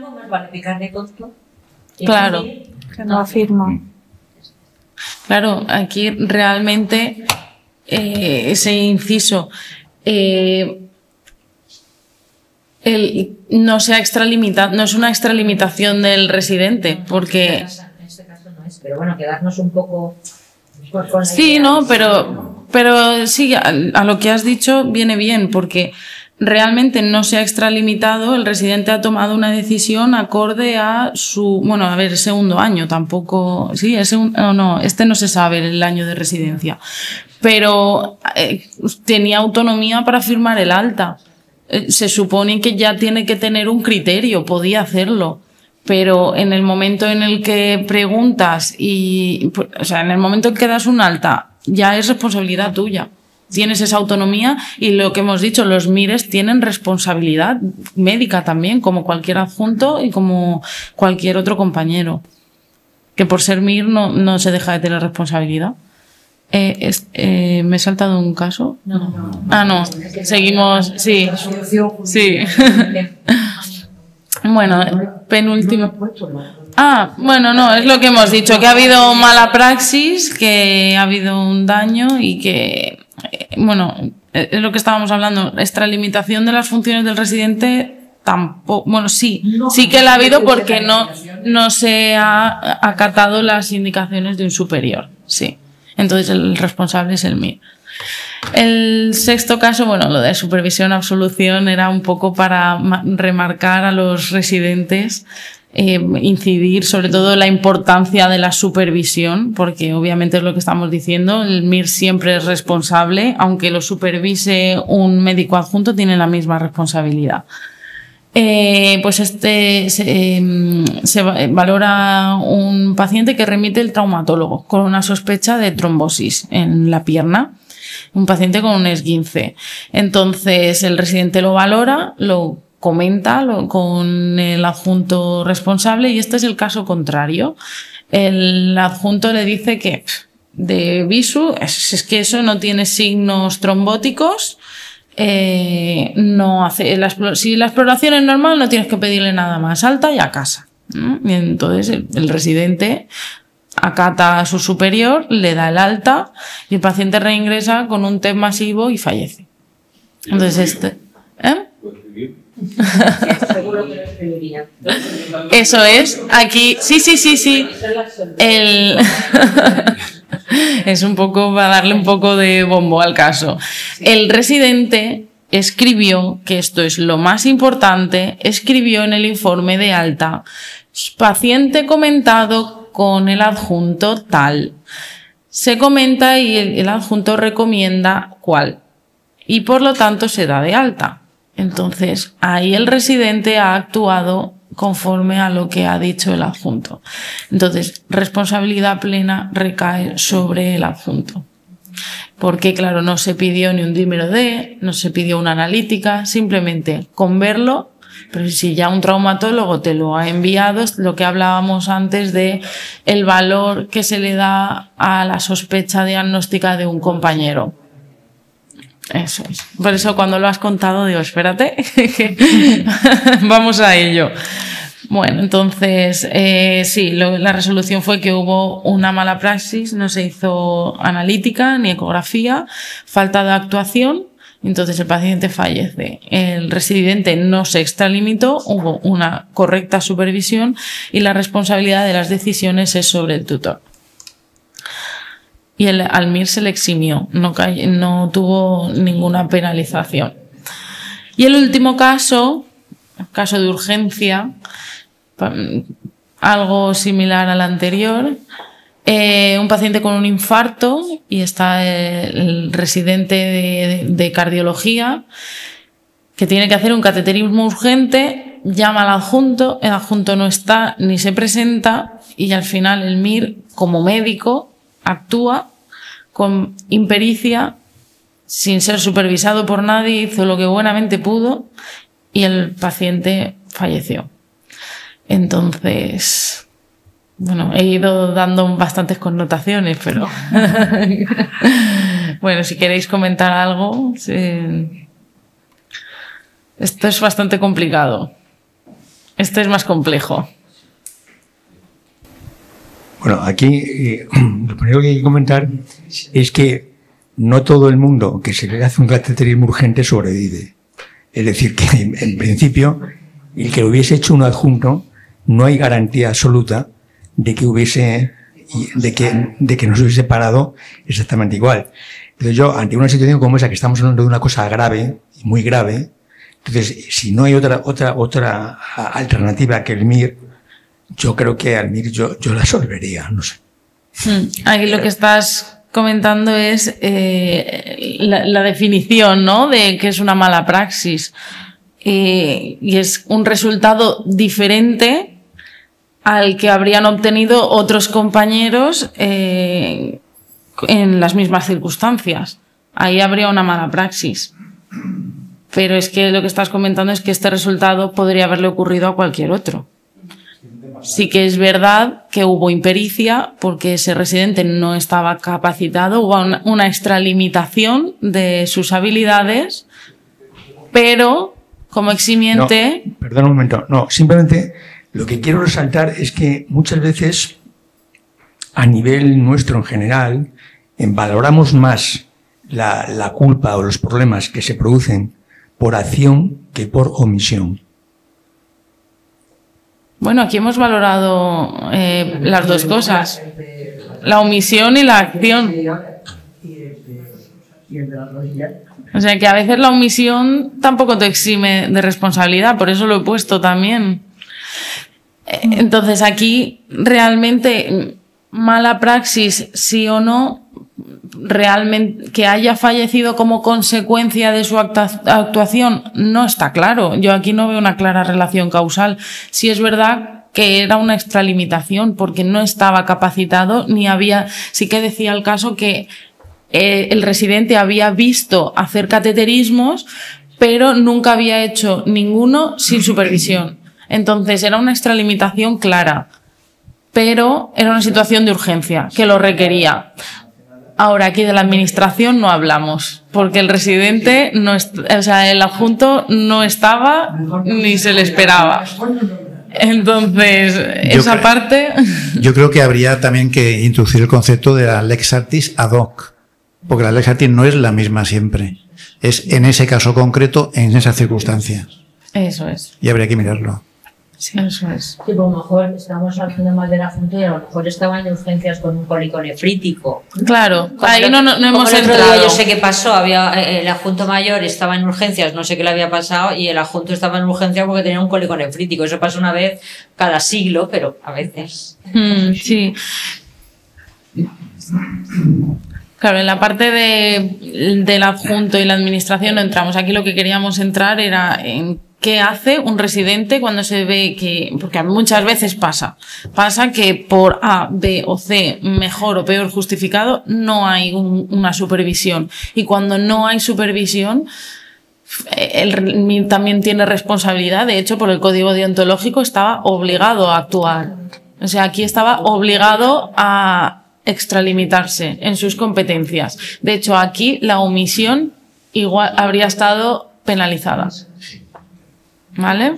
De todas formas, pero sí. Yo aquí lo que no sé a nivel de jurisprudencia, no sé si Vicedo nos puede ayudar en esto, es que lo que se exige es tener una pericia o un médico normal o acorde a tu posición, ¿no? No te exigen tener una pericia mayor de la de tus capacidades. Claro, es la que tenía que tener en ese momento, perdón. La que tenía que tener en ese momento de acuerdo a su formación.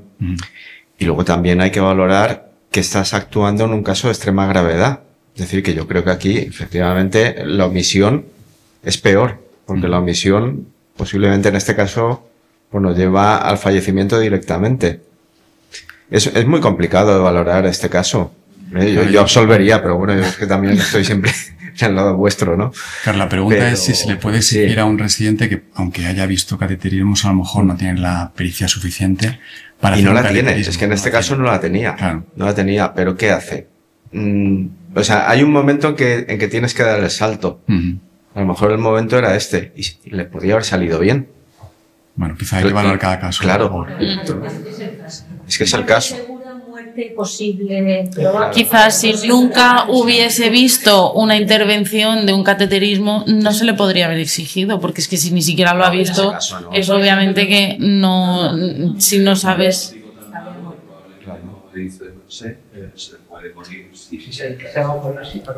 Perdón. Claro, si no haces nada, seguro que sí. Simplemente me gustaría añadir una cosita, que hay que partir siempre que la responsabilidad del médico siempre va a ser de medios, no de resultados. Entonces, claro, en el caso concreto, probablemente es que el no actuar, es verdad, es más gravoso que el haber actuado. Y con arreglo a lo que él se le puede exigir, si ha actuado correctamente, no sé hasta qué punto se le puede exigir la responsabilidad. No se le puede exigir un resultado, sino que con arreglo a él ha actuado. Otra cosa es que dentro... ¿Queréis saber el resultado? Pues habéis estado acertados que existe una infracción de la lex artis por falta de experiencia, pero esto es lo que estaba comentando, la lex artis ad hoc, en este caso, por el código deontológico, había que actuar aceptando, asumiendo la impericia. ¿Vale? Entonces, el daño no es claramente una consecuencia de su actuación, porque en la misma situación a otros profesionales también les ocurre lo mismo y existe una extralimitación, pero es en una situación de urgencia. Entonces, se absolvió. Lo define bien en el segundo párrafo. El daño no es consecuencia de su actuación. Eso lo define. Y no hay condena porque se trata de una situación de necesidad. Hay dos casos donde el presidente ha actuado con osadía y este no es con osadía. No. Pero hay dos casos que sí ha actuado con osadía. Dijeron que tengan unos límites y yo por supuesto el mero hecho de que alguien plantee que hay que hacer una prueba, se hace. Sí, eso es. Nosotros es que siempre lo hacemos, aunque puede resultar negativo, siempre preguntamos por las ideas de suicidio, porque puede ser doloroso no preguntar y hacer como que no, pero tienes que plantearte que es posible y que por tanto tienes que tenerlo previsto, y si a alguien se le ocurre hay que hacerlo, por definición, pienso. Bueno, no siempre, porque es lo que habíamos comentado, hay veces que tu criterio es otro, pero al menos si ha habido esa sospecha, tienes que estudiarlo bien y estar muy seguro con una buena exploración y una buena anamnesis de por qué no. Y explicar el por qué no. Eso es crucial. Y bueno, ya para acabar, después de tanto fallecimiento, tanta responsabilidad y penas, pues bueno, quería poner un chistecillo por ahí. Que bueno, pues tengo dos noticias para ti, una buena y una mala. La buena, pues la mala, pues que se equivocaron de pierna, y la buena, pues que la mala la estamos curando bien, que somos médicos y curamos. Bueno, todos nos podemos equivocar, pero estas charlas vienen bien para tener 4 ideas claras, que es lo que hemos estado hablando a lo largo de todos los casos. La praxis, que siempre tenemos que intentar ser, intransigibles con hacer una buena praxis, que seamos buenos clínicos, siempre con una buena voluntad, claro. Que no hay que extralimitarse, no hay que hacerse los valientes, hay que asumir responsabilidades de forma gradual y siempre acorde con la función que cada uno puede hacer en cada momento, que siempre de verdad preguntar ante la duda y los casos complicados siempre hay que consultarlos y dejar siempre escrito que sea supervisado, qué te han recomendado, qué decisiones, todo eso hay que dejarlo escrito para luego, cuando las cosas no siempre salen bien, dejar reflejado, que conste que ha habido una buena actuación, que se han tomado decisiones según la apreciación que ha habido en ese momento, porque las cosas pueden ir cambiando, pero lo que está escrito deja reflejado que se ha actuado bien y sobre todo que tenga... Si en los residentes se incurre en la autonomía que queremos tener todos lo antes posible para sentirnos válidos y el acatar órdenes, ¿no? El acatar órdenes y el criterio que cada uno cree que empieza a tener. Ya hemos debatido bastante sobre esto. Sí, hay que tener criterio propio, pero hay que estar muy seguro y ante la duda siempre hay que consultar una segunda opinión, pero si vas a saltarte lo que te dice un adjunto, tienes que tener un buen criterio y si no, no te lo saltes. Y yo creo que ya hemos terminado, yo doy por concluida esta parte y espero que os haya gustado.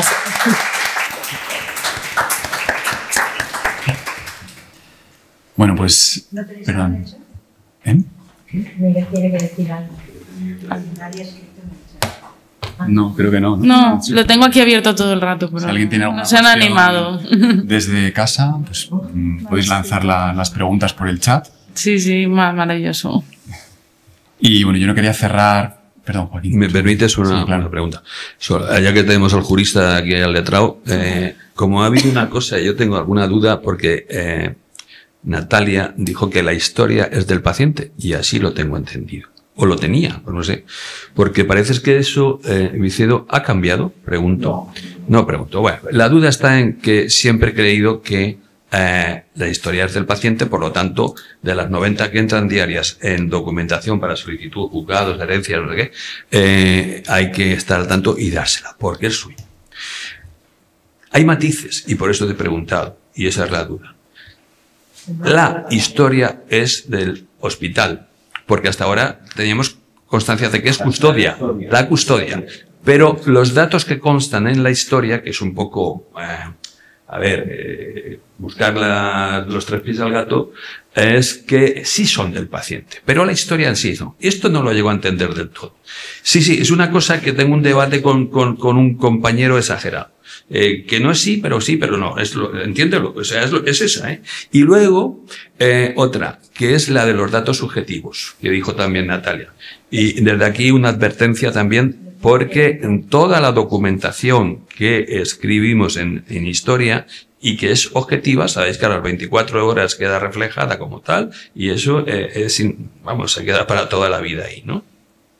Entonces, como hay un apartado de datos subjetivos, todo lo que tengamos que escribir, que creamos que es subjetivo, escribámoslos ahí porque eso no hay, ¿vale?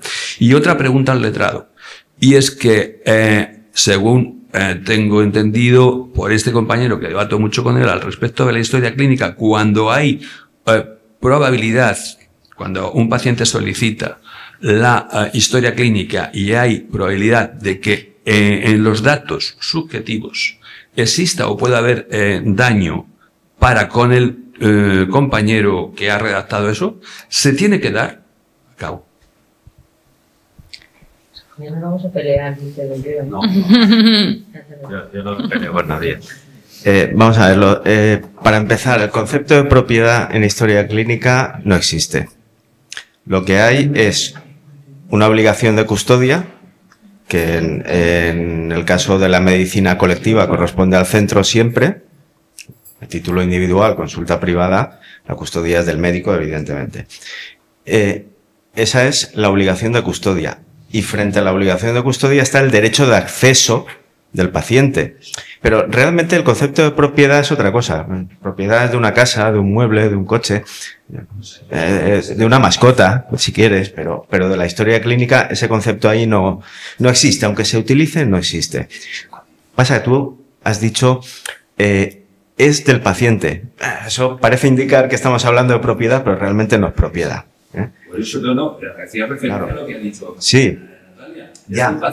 Lo que pasa que es una diferencia conceptual, al fin y al cabo. Cuando dices, es del paciente, es propiedad del paciente. Bueno, jurídicamente no es propiedad de lo que estamos hablando, pero como si lo fuera, a esos efectos. Y los derechos subjetivos, lo que has dicho, los derechos subjetivos son las anotaciones subjetivas son las que se apartan en ese otro lado de la historia clínica, precisamente, claro, para que no se pueda alguien luego ver perjudicado por una anotación que no es clínica, que es de ese otro tipo de cosas que a veces anotáis pues porque conviene que estén ahí reflejadas, ¿eh? No sé si me he dejado algo. Sí. ¿Con qué me tenía que pelear contigo? Ahora, pero si quieres hablar de esto. Sí, las anotaciones subjetivas son subjetivas, es decir, nunca deben ser entregadas al paciente. Nunca. Nunca jamás. Ya, pero si las escribes en la historia sí que queda constancia. Bueno, por lo tanto hay un apartado. Perdón, usa el micrófono porque si no. Claro. Claro, ese apartado nunca debe de ser dado al paciente porque no, eso son subjetivas y son cosas mías que yo aprovecho para poner cosas. Hay un apartado en SINA. Sí. Sí, pero si estás hablando de extrahospitalaria. Claro. Hospitalaria también hay. Perdonad un momentito, por favor. Por favor, es que si no, los que están en casa no se van a enterar de nada. No, que simplemente lo de apartado subjetivo y objetivo a nivel del hospital, a no ser que lo hayan puesto ahora que me he jubilado yo, pero ahora sí, que no lo sé. El paciente tiene derecho a acceso a sus datos personales, pero no a las anotaciones subjetivas que corresponde al médico. Que lo hace, bueno, al sí se puede separar. Eso es un problema de las historias. Por ejemplo, en mi hospital está apartado subjetivo y luego anotaciones objetivas. En mi programa lo tengo. Vale, pues entonces hay que tener suficiente cuidado cuando tú das una historia a algún paciente, que tú no le das los 300 folios o los 200 o los 20, tú haces el resumen de la historia como si quieres darle todos los apartados, pero si tú le das una historia, tú tienes que quitar los datos subjetivos que yo he escrito, porque los datos subjetivos muchas veces son de comportamiento de los pacientes o son cosas, bueno, yo tengo en la historia, pero eso es una cosa que cuando tuvimos una charla con todos los directores de hospitales les dijimos, señores directores, en sus historias clínicas han de poner usted el apartado subjetivo para que quede clarísimamente diferenciado del apartado objetivo. Claro, cuando está diferente, sí, eso es, no sale, pero yo sé cómo en mi hospital, incluso sé cómo sale, porque un día me encontré con una historia de una paciente que me trajo, con una historia muy complicada, que yo puse ahí la mitad de la mitad, que la señora me pidió explicaciones, pero este caso, bueno, aparte de mi hospital, luego se fue al otro hospital, porque una paciente muy peculiar, que luego os diré dónde estaba el problema, que menos mal que no lo escribí, pero esto era la realidad. Entonces hay cosas que tú no las puedes contar y con mucho cuidado cuando tú usas la historia y se lo das a otros con los datos subjetivos. Eso ha quedado muy claro. Creo que era el de solicitar el permiso al compañero que está implicado en los datos que solicita el paciente. Yo quiero datos clínicos, sí. Pues ahí también tenemos dudas al respecto, porque parece ser que si va a tener algún perjuicio, hay que solicitar permiso al interesado para dar el dato que escribió. No. ¿Pero el dato de qué? El dato no. Vamos a ver. El acceso a la historia clínica es completo. Apartando las anotaciones subjetivas, el acceso a la historia clínica es completo. No hay que ir pidiendo permiso a nadie. De hecho, tú fíjate, si estamos en hospitalaria, es que no se pide permiso a nadie. Vas a admisión y dices historia clínica y punto. No vas pidiendo a uno y a otro. ¿Ves? Ahí yo disiento contigo. Por ejemplo, pero esto además no solo disiento con él, sino, fíjate, que esto lo hemos hablado más de una vez con varios abogados, y cada abogado tiene, sí, exacto, pero pero he hablado con abogados y los abogados también tienen cada uno tiene su criterio. Porque, por ejemplo, yo sé que tú dices, y tú sabes que alguna vez te he puesto ahí, dice, la historia clínica completa depende es del paciente, ¿vale? Y en caso de que te la pida el juez, tú lo das entera, vale. Pero cuando yo he hablado, porque yo he hablado en determinadas circunstancias con abogados de distintos colegios de médicos de España, y esto lo he hablado yo, hay una tendencia a decir no se da entera, sino hay que dar los datos estrictamente necesarios al juez que estén relacionados con el tema. Por ejemplo, yo decía, porque había un caso clínico, dice, claro, tú estás hablando que tienes un problema, que te ha dado un infarto, tal, se ha muerto y no sé qué. Dice que, o sea, no le tienes que dar toda la historia clínica, porque a lo mejor en el juez, ¿qué le importa si tú eres estéril o tú no eres estéril? Es decir, tendrás que entregar la parte que tenga que ver. Es con una finalidad. Eso es.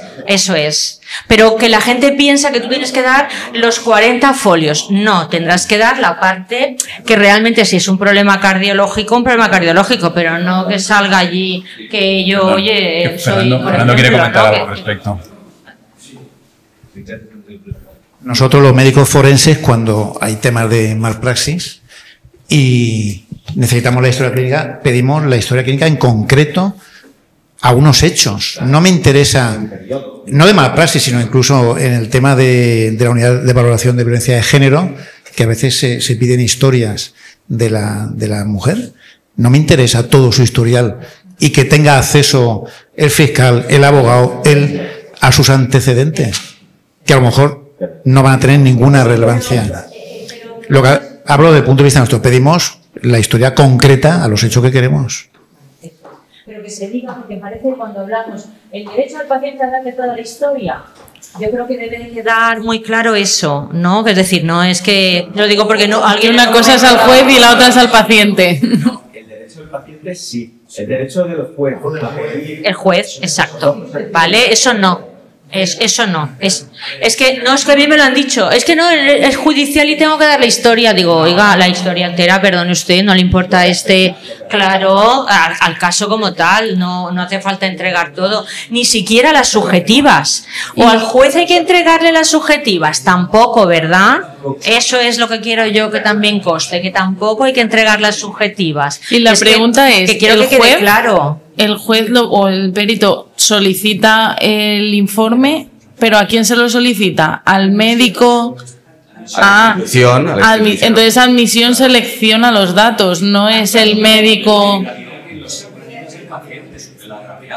Pero evidentemente tendrá un letrado por detrás. No, porque es el tratamiento de datos para una funcionalidad determinada y con un principio de minimización de datos de tratamiento, con lo cual simplemente lo van a dar para el tratamiento específico que se exija. Claro, si a mí es una cosa de trauma de una pierna, pues no van a dar otro. Entonces se rigen los dos principios, el de finalidad específica para ese tratamiento y el de minimización. Entonces no puedes. Pero entonces no entiendo. Un juez lo solicita admisión y en admisión, ¿qué persona con qué conocimiento selecciona qué? No, pero será para una patología o para un estudio determinado, para un problema específico que habrán tratado algo. No es todo concreto. A mí me lo piden. O sea, no todo general. Perdón, Joaquín quiere comentar. Sí, porque claro, si lo da admisión, la selección de datos, admisión a 80-90 por día. Es una especie de factoría. Entonces, tú seleccionas y hay un apartado de ¿para qué lo quiere usted? El paciente muchas veces tiene conocimiento, otras veces, deme usted toda la historia desde el episodio, no sé. Pues, ¿para qué? Para el juzgado, para el seguro, para una herencia, si es un exitus o alguna cosa de estas. Entonces, tienes que seleccionar prácticamente casi todo y eso lo saca un administrativo y un facultativo que supervisa, dependiendo del caso, para emitir el diagnóstico que vas a dar la documentación, o sea, que consta en la documentación que corresponde al caso. Ahora, con los exitus, no puedes acceder. Y hay un pollo fenomenal ahí. Porque tienes que solicitar al CATS de Valencia la autorización para acceder a determinadas documentaciones. Entonces, a partir de ahí, pues... ¿El informe de éxitos? El informe de éxitos, sí, de médicos, no solo de ese sí que se puede ver. Sí, se puede ver. Por eso nos piden siempre informe de éxitos, obligatorio. Claro. Ahora lo entiendo, porque no pueden acceder al resto de historia, solo al informe de éxitos. Sí. Bueno, y quiero decir que sí que se puede hacer, pero el facultativo, y más si hay un caso un poco, en fin, pues, si es para un seguro, pues no, pues tome usted y ya está. El caso de que se dio una fractura de tobillo. Claro, entonces entiendo que se quedarían con el informe de éxitos y las notas médicas de evolución durante todo el ingreso entran como comentarios subjetivos. Claro, podrían entrar, aunque esas notas son objetivas, ¿eh? Claro, es que ahí hay objetivo y subjetivo. Por eso, lo de comentarios subjetivos es que no hay un apartado. Hay un apartado. Por data. Sí. Pues el papá agrede a la mamá y no quiero que pase la consulta con la mamá porque resulta que el papá y luego puedes escribir, pues es un tema de está como otra puta. Claro. Pues eso son subjetivos. Lo subjetivo es lo que se refiere a terceras personas, eso lo puedes poner. Es subjetivo lo que no va a ir a juicio, ¿no? Lo que no te lo... No, la intención subjetiva es lo que dice. Terceras personas. Por ejemplo, en un caso así que tuve, yo es verdad que no lo dije, pero dije algo, pero luego dije, esto no lo voy a contar. Porque luego sufrí determinada cosa, digo, yo ya sé dónde está el problema de esta niña. El problema de esta niña el problema de esta niña está en la pareja de la madre. Pero eso, eso sería una anotación subjetiva, claro. Y tú no puedes, claro, si alguien le da ese informe a la madre, porque yo sé además que copio una determinada cosa, y menos mal que dije, menos mal que esto en concreto no lo escribí, sino que se lo dije al internista, que luego fue así y ella también lo pensaba, luego se fue a otro hospital y también... Pero en subjetivo sí que puedes poner lo que se refiere a terceras personas, como por ejemplo la pareja de su... O sea, todo lo que sea terceras personas va subjetivo. Vale, claro, que no es exploración de... No, la exploración de la niña no, pero tú a veces dices, subjetivamente, ¿dónde ves el problema? Porque claro, si todo te da normal absolutamente, pero ves que al final pues buscas alguna explicación o cuando tú en un momento crees que es eso, pero es subjetivo, porque igual no es tampoco cierto, solamente es tú subjetivamente piensas que... Pero todo lo que o el paciente entra violento hoy, o porque eso nos ha pasado a todos, viene hasta seguridad a tal, o el otro día una que montó una fiesta y luego subjetivo, o al final pongo la paciente después de montar la fiesta y después de montar todo se ha levantado de la silla de ruedas y se ha ido andando, por ejemplo. O sea, lo pones ahí en subjetivo, ¿no? Porque claro, estaba para morirse y luego digo, la paciente ¿cómo se ha ido? Dice andando, se ha levantado de la silla y se ha ido andando. Claro. Vale. Yo me voy a algo más básico, que es cuando, bueno, ya no cuando te lo pide el juez, ¿no? Sino cuando viene el paciente a la consulta, por eso me refería a que la historia clínica es del paciente, y te pide el resultado de pruebas, que a veces cuesta, ¿no? Hay reticencia a resultados analíticas, de exploraciones complementarias, o sea, tenemos que dar. Que a veces cuesta y el paciente dice, es que no me da el resultado, me he venido. Hay que darles ese informe en mano porque son analíticas, su ecografía. Entonces eso me refiero también a que tenemos que darles el resultado en mano porque sus pruebas es su historia clínica. Pero no las de sus hijos pobres. Sí, no, digo del paciente. El paciente que venga se lo das. No. No se debe, ¿no? No, del paciente. El paciente cuando tenga el paciente. Bueno, pues ya que vamos ya casi 2 horas de sesión, de debate, yo creo que vamos a cerrar la charla y nada, sobre todo agradecer a los ponentes su presencia y a todos los asistentes y dar las gracias y nada, hasta luego. Gracias.